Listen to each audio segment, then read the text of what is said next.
ऐश्वर्या राय को एक लेटर मिला जिसमें उन्हें कंपनी का चेयरमैन बना दिया गया बिना उनसे पूछे, बिना उन्हें बताए। और जब उन्होंने देखा कि एआई चैटबॉट उनके नाम से अजीब मैसेज भेज रहे हैं और यूट्यूब पे उनका फेक डीप फेक वीडियो बना के डाला जा रहा है, तो वो सीधा दिल्ली हाईकोर्ट पहुंच गई। आज हम पढ़ेंगे एक रियल कोर्ट ऑर्डर को और समझेंगे अगर कल तुम्हारे साथ ऐसा हो जाए तो तुम्हारे पास क्या लीगल राइट्स हैं। I am Gyanendra Kumar. मैं इस चैनल पर रियल जजमेंट को पढ़ के सिंपल लैंग्वेज में समझाता हूँ। चलो शुरू करते हैं। ये केस है Aishwarya Rai Bachchan versus Aishwarya world dot com and others. Delhi high court में 9 सितंबर 2025 को डिसाइड हुआ। जज थे जस्टिस तेजस कारिया। अब समझते हैं क्या हुआ था। पहली बात, एक वेबसाइट थी ऐश्वर्या वर्ल्ड डॉट कॉम जो खुद को उनकी ऑफिशियल वेबसाइट बताती थी। लोग उससे ऑटोग्राफ, फोटोज, स्क्रीन सेवर्स डाउनलोड करते थे सोचते हुए कि ये असली है, पर यह था फ्रॉड। दूसरी बात, कुछ कंपनीज उनके नाम पे टी शर्ट, मग्स, पोस्टर बेच रही थी बिना उनकी परमिशन के। तीसरी बात, और ये सबसे अजीब है, एक कंपनी थी जिसका नाम था ऐश्वर्या नेशन वेल्थ। उन्होंने एक लेटर भेजा जिसमें ऐश्वर्या राय को अपना चेयरपर्सन लिखा हुआ था, उनके फोटो के साथ उनके लेटर पैड पे, और उनको बिना बताए। चौथी बात, सबसे सीरियस, एक एआई चैट बॉक्स था जहां लोग ऐश्वर्या राय से बात कर सकते थे और ये chat box sexually inappropriate message generate करता था जैसा कि वो खुद बोल रही हैं। और पांचवी बात, दो यूट्यूब चैनल थे जो एआई डीपफेक वीडियो बना रहे थे, उनका फेस दूसरे लोगों के बॉडी पे लगा के। तो ऐश्वर्या राय ने कोर्ट में क्या मांगा? उन्होंने कहा, मेरा नाम, मेरी फोटो, मेरी आवाज, मेरी पहचान, ये सब मेरी है। कोई भी इसे बिना मेरी परमिशन के एआई के किसी भी टेक्नोलॉजी से यूज नहीं कर सकता। और उन्होंने कोर्ट से कहा, ये वेबसाइट, ये चैट बॉक्स, ये यूट्यूब चैनल सब बंद कराओ और जो लोग हैं उनका नाम पता करो। अब यहाँ ये लीगल पार्ट है, ध्यान से सुनो, ये इम्पोर्टेंट है।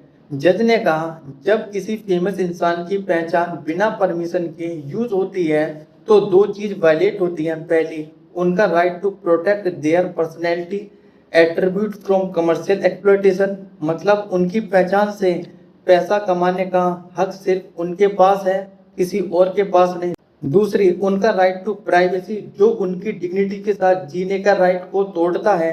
कोर्ट ने ये भी कहा, ये सिर्फ पैसे का मामला नहीं है। जब एआई से किसी की फेक सेक्सुअली एक्सप्लिसिट कंटेंट बनाई जाती है, ये सीधा उनकी इज्जत और डिग्निटी पे अटैक है।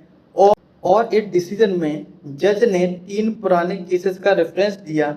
एक, Anil Kapoor versus simply life India 2023। इसमें कोर्ट ने कहा था कि सेलिब्रिटी का एंडोर्समेंट करने का राइट उनकी लाइवलीहुड का बड़ा सोर्स है। कोई भी उनकी परमिशन के बिना उनका नाम यूज नहीं कर सकता है। यहाँ तक कि अनिल कपूर का कैच फ्रेज झक्कास भी प्रोटेक्ट हुआ था। इसमें कोर्ट ने दूसरा रेफरेंस दिया था, अमिताभ बच्चन वर्सेस रजत नेगी 2022। इसमें भी एक्स पार्टे इंजेक्शन मिला था उनके अगेंस्ट जो उनका नाम मिसयूज कर रहे थे। तो फाइनल ऑर्डर क्या था? कोर्ट ने कहा, जब तक अगली हियरिंग नहीं होती सब defendant website, chatbot, YouTube channel सबको रिस्ट्रेन कर दिया गया। ऐश्वर्या राय का नाम, फोटो या कोई भी उनसे जुड़ी कमर्शियल चीज उसे यूज नहीं कर सकते, चाहे एआई से हो या फिर डीप फेक से हो। गूगल जो यूट्यूब की पेरेंट कंपनी है उसे बोला गया स्पेसिफिक वीडियोस 72 घंटे के अंदर हटा दो। एक इम्पोर्टेंट बात, ये फाइनल जजमेंट नहीं है, ये सिर्फ इंटरिम रिलीफ है, मतलब टेम्परेरी प्रोटेक्शन। जब तक पूरा केस डिसाइड नहीं होता, केस अभी भी चल रहा है। एक इम्पोर्टेंट बात, ये फाइनल जजमेंट नहीं है, ये एक इंटरिम रिलीफ है, मतलब टेम्परेरी प्रोटेक्शन। जब तक पूरा केस डिसाइड नहीं होता, केस अभी भी चल रहा है। अब सबसे इम्पोर्टेंट सवाल, इसका तुमसे क्या लेना देना है? तुम तो सेलिब्रिटी नहीं हो, पर सोचो, AI face swap tools, deep fake apps, ये सब अब फ्री में अवेलेबल हैं। आज सेलिब्रिटी का फेस टारगेट है, कल किसी भी नॉर्मल इंसान का हो सकता है। अगर कोई तुम्हारी फोटो या वीडियो का मिसयूज करे कमर्शियल कंटेक्स्ट में या फिर डिफेमेटरी कंटेक्स्ट में, तुम्हारे पास भी लीगल रेमेडी है। पहली रेमेडी क्या है? आईटी एक्ट 2000 के अंदर साइबर सेल में कंप्लेंट कर सकते हो, स्पेशली अगर ऑब्सीन कंटेंट हो। दूसरी रेमेडी है डिफेमेशन का केस भी बन सकता है अगर तुम्हारी रेपुटेशन को नुकसान पहुंचे। तीसरा, अगर ये तुम्हारी प्राइवेसी को वायलेट करता है तो तुम आर्टिकल 21 के अंदर भी प्रोटेक्शन अवेलेबल है।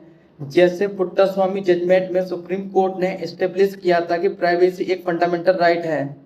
तो ये सिर्फ एक बॉलीवुड स्टोरी नहीं है, ये तुम्हारे लीगल राइट का मामला है। तो ये था ऐश्वर्या राय का पर्सनैलिटी राइट केस, एक रियल एग्जाम्पल की कैसे एआई नए चैलेंज ला रहा है इंडिया में। अगर तुम्हें ऐसा एक और केस जानना है कमेंट में बताओ, मैं नेक्स्ट वीडियो उसी पे बनाऊंगा। और अगर ये वीडियो यूजफुल लगी हो तो सब्सक्राइब कर दो। मिलते हैं नेक्स्ट वीडियो में।